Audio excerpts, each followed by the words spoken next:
Have graced the airways of New York when they were summarily dispatched, kicked out of their theater by the evil kingdom.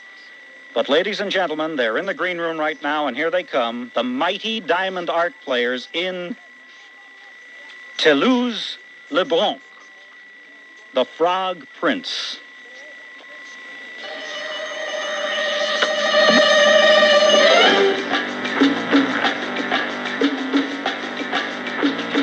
Messieurs, gentlemen, I thank you both for coming. Please be seated.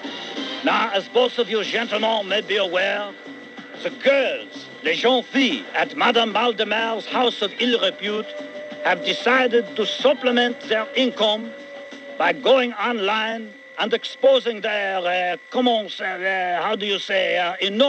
attributes on the internet, putting cyber smut on the internet. Moi non plus. And to make matters even worse, one of your own American associates, I believe his name is Koch, Sliwa, arrived here yesterday in order to protest this and to raise funds from the French people. The latest assault on his provincial views of international morality. It seems Madame Valdemar received advance notice of his arrival and barred him entrance to her establishment. So this man they call Coitus disguised himself as one of the girls and has barricaded himself on Valdemar's third-floor bedroom wearing only a red beret and matching French maid's costume and declared a fundraiser, refusing to leave only after he has collected at least 50 million francs. Well, so why don't you just give him 50 million francs and be done for it? You know, I get a kick out of you French guys. He wants some francs, you give him some francs. He wants a little money, you give it to him. You never seem to grasp the obvious. We tried that, you silly-faced, nasty man. We sent a special messenger with 50 million francs in cold hard cash, but he never made it to the third floor. What's the matter, Inspector? Couldn't your man handle a simple flight of stairs? That is not the problem, you tired and boring seller of nachos. The girls at Madame Valdemar would not let him to the third floor. Do I need to paint a picture for you? Monsieur, this is France. Is it so difficult? Have you ever found yourself in the confines of a French bordello with a pocket full of money? In my day, all you needed was a chocolate bar and a pair of nylons. I mean, of course not. Why, I'm a very important person, a man of stature. Excuse me, could I ask you a question? Could I say something? Certainement, monsieur. So, you're looking for a man to deliver money, right? Yes or no? Yes or no? Vraiment, yes. But you're looking for someone who can be trusted with such a large sum of money who, how can I say, won't give in to temptation. Am I right? So, monsieur would be willing to deliver the 50 million francs to Madame Valdemar? It would be for you a chance of a lifetime. Arriving by limousine to Madame's 600-acre estate, you enter the palatial 300-room mansion and gaze upon one of the finest art collections in all of Europe, dining on some of the most delicious cuisine ever created. Do they have Chinese? I like Chinese. Certainement, monsieur. And last but certainly not least, you would be surrounded by a company of the most beautiful and voluptuous examples of feminine pulchritude ever assembled. Think of it. Would you find that agreeable, monsieur? Nah, not really. That's not my style. Why? You don't like food? It's not that, but I just don't think the ladies at the Madame Valdemar would be able to help themselves if I were to walk in there. I don't know if you realize it or not, but I have the body of a Greek god, and to deny those ladies might be too much for them to handle. You, monsieur, have the body of a Greek god? Yes, his name's Dimitri. He's down in the car. Would you like to meet him? Perhaps another time. I thought you meant something else. What you need is a man that even a lady of the evening could turn down. Précisément, exactement. That's it. A man so unattractive, so hideous, unappealing, so ugly, so horrendous and revolting to the opposite sex that even a cash-crazed floozy would find them nauseating. Yes, monsieur.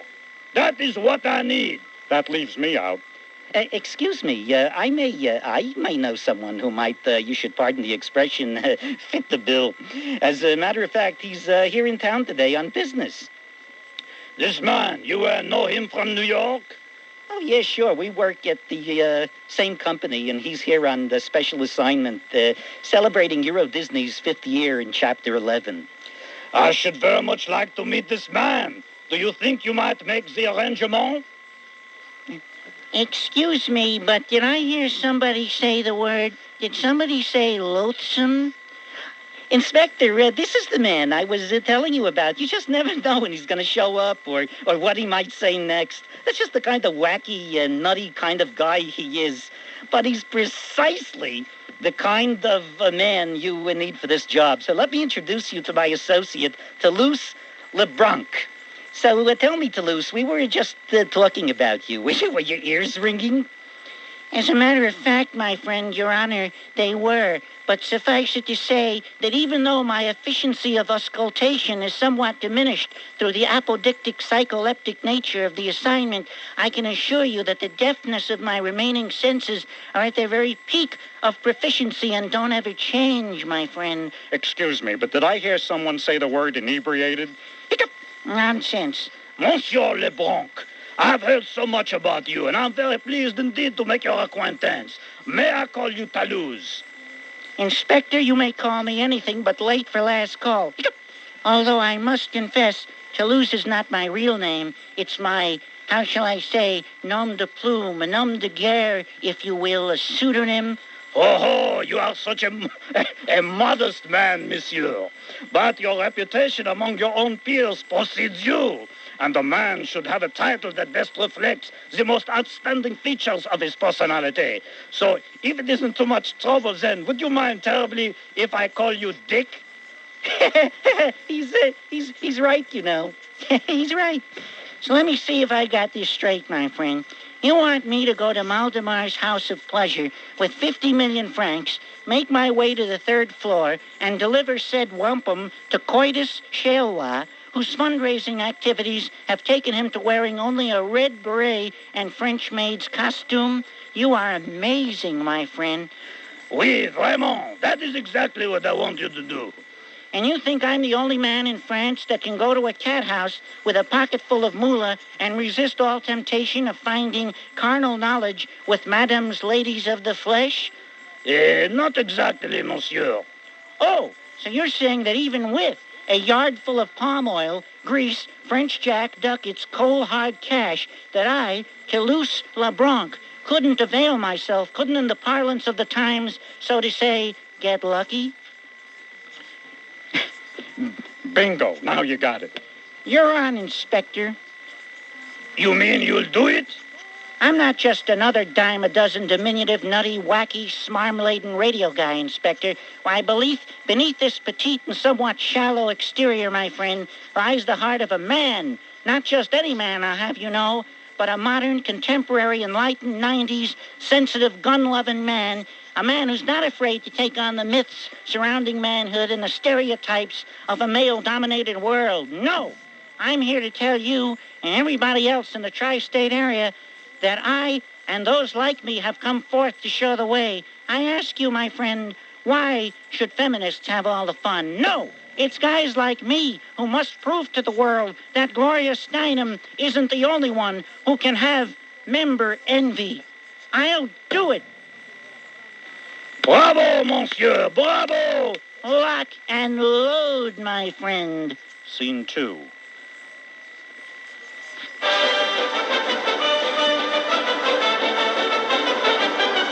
I'll show them about getting lucky. Who needs luck? Who needs good looks and a personality? I can rely on the old cliches and hack trite sayings that have always served me well. Why, with this much money on me, even I, Toulouse LeBlanc, can get my bell rung. Who is it? No one's there. All right already. All right, who is it? I'm down here. Can't you hear me? Oh, sorry, little boy, but you can't come in here. You're too little. Come back in a few years after you've grown a bit, and you learn how to shave. I only talk to hot guys. particularly if they're young. Are you Madame Maldemar? And who wants to know? I love your French accent. Allow me to introduce myself. My name is Toulouse-Leblanc. Did you say Toulouse-Lautrec? You don't look like Toulouse-Lautrec. No. I met Toulouse-Lautrec, and you're not him. You look a lot like him, though, but the Toulouse-Lautrec I know is much taller. No, madam, my name is Toulouse-Leblanc. From America, I'm here on assignment. I've got 50 million francs on my person, and I thought we might conduct a little business transaction. How little? You know, business, a little slap and tickle. You know, button, button, here come the folks.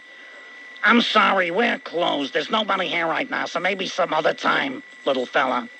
If there's nobody here right now, then what's all that music and the loud voices I heard coming from inside?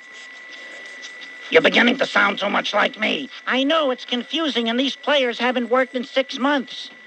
Oh, yeah, that's just the carpenters. We're having a little work done, and so we're closed. Sorry. Besides, I don't date callers.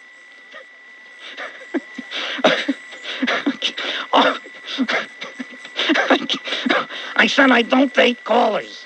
Okay, I'll be honest with you. I'm really here on behalf of the French government. You see, I have to deliver 50 million francs to Coitus Sliwa so he can wind up his fundraiser and go back to the States where he's so badly needed to collect money over there.